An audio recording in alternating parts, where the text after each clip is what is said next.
আজকের রেসিপি মোচার ডালনা। এই মোচার ডালনাটা আজ আমি নিরামিষ বানাবো। তার জন্য এখানে আমি কুমড়ো, ফুলকপি, আলু আর মোচাটাকে কেটে নিয়েছি। এবার এই রান্নার জন্য সবার প্রথমে আমি একটা ভাজা মশলা তৈরি করব। এলাচ, লবঙ্গ, জয়িত্রী, তেজপাতা, দারচিনি আর জায়ফল এই সমস্ত কিছু আমি একটু হালকাভাবে ভেজে নিব। গ্যাস অন করে আমি এখানে একটা কড়াই বসিয়ে নিব। কড়াইটা গরম হয়ে গেলে তারপরে এই সমস্ত কিছু হালকা আঁচে এইভাবে নাড়াচাড়া করে নিব। একটু মুচমুচে হয়ে গেলেই এটাকে আমি ঢেলে নেব। এবার ওই কড়াইয়ের মধ্যে মুগ ডাল দিলাম। মুগ ডালটা খুব অল্প সময় ধরে নাড়াচাড়া করব, খুব বেশি সময় ধরে নয়। এবার এটাকে ঢেলে নিলাম। ঢেলে নিয়ে ডালটা খুব ভালো করে ধুয়ে নিব। এবার প্রেসার কুকারে জল দিলাম, হলুদ আর লবণ দেব। দেওয়ার পরে এবার ধুয়ে রাখা মুগ ডালটা দিয়ে দিলাম। সাথে কেটে রাখা মোচাটাও আমি এর মধ্যে দিয়ে দিব। দিলেই খুব ভালোভাবে সেদ্ধ হয়ে যাবে। সমস্ত কিছু এইভাবে নাড়াচাড়া করে একবার মিশিয়ে নিলাম। এবার প্রেসার কুকারে ঢাকনা বন্ধ করে দিলাম।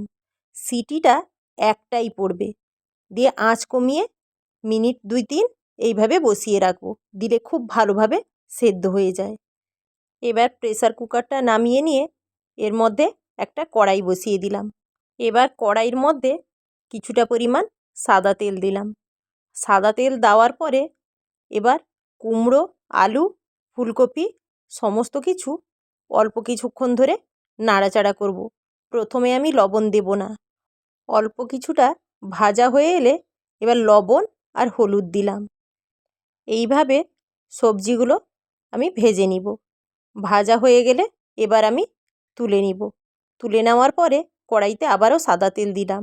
তেলের মধ্যে তেজপাতা, এলাচ, লবঙ্গ আর শুকনো লঙ্কা ফোড়ন দিলাম।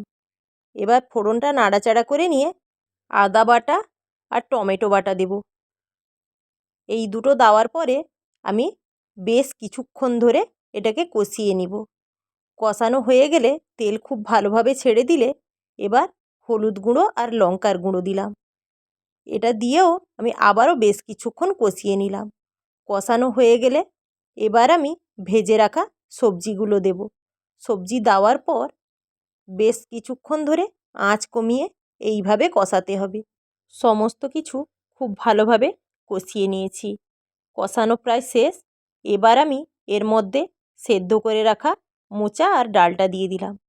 এতে খুব বেশি পরিমাণ জল দেব না, অল্প পরিমাণ জল দিয়ে প্রেসার কুকারটা ধুয়ে সেই জলটাই দিয়ে দিলাম। এবার সমস্ত কিছু খুব ভালোভাবে মিশিয়ে নেব। যেহেতু নিরামিষ রান্না সেই জন্য পরিমাণ মতো চিনি দিলাম। আর ভাজা মশলাটা দিয়ে খুব ভালোভাবে এইভাবে নাড়াচাড়া করে নিয়ে আঁচ কমিয়ে অল্প কিছুক্ষণের জন্য ফুটিয়ে নিব। এবার লবণটা খুব সামান্য পরিমাণ দিতে হবে। সমস্ত কিছু খুব ভালোভাবে হয়ে গেলে শেষের দিকেই লবণ দিতে হবে, কারণ সেদ্ধর সময় লবণ দিয়েছিলাম, ভাজার সময়ও লবণ দিয়েছিলাম, সেই জন্য খুব অল্প পরিমাণ লবণ দিলাম। এইভাবে আঁচ কমিয়ে কিছুক্ষণ ফুটিয়ে নিলাম। ফোটানো হয়ে গেছে। এবার শুধু ঘিটা মিশিয়ে নিলেই রান্নাটা পুরোপুরি তৈরি হয়ে যাবে।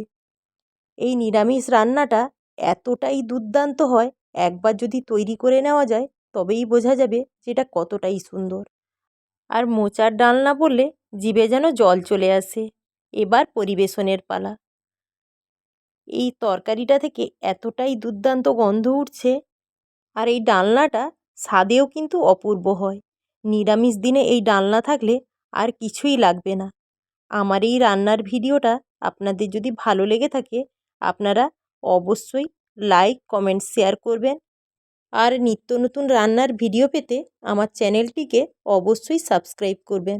আর যারা ফেসবুকে দেখছেন তারা পেজটি অবশ্যই ফলো করে দিবেন। আমি ফিরে আসছি আবারও নতুন রান্নার রেসিপি নিয়ে।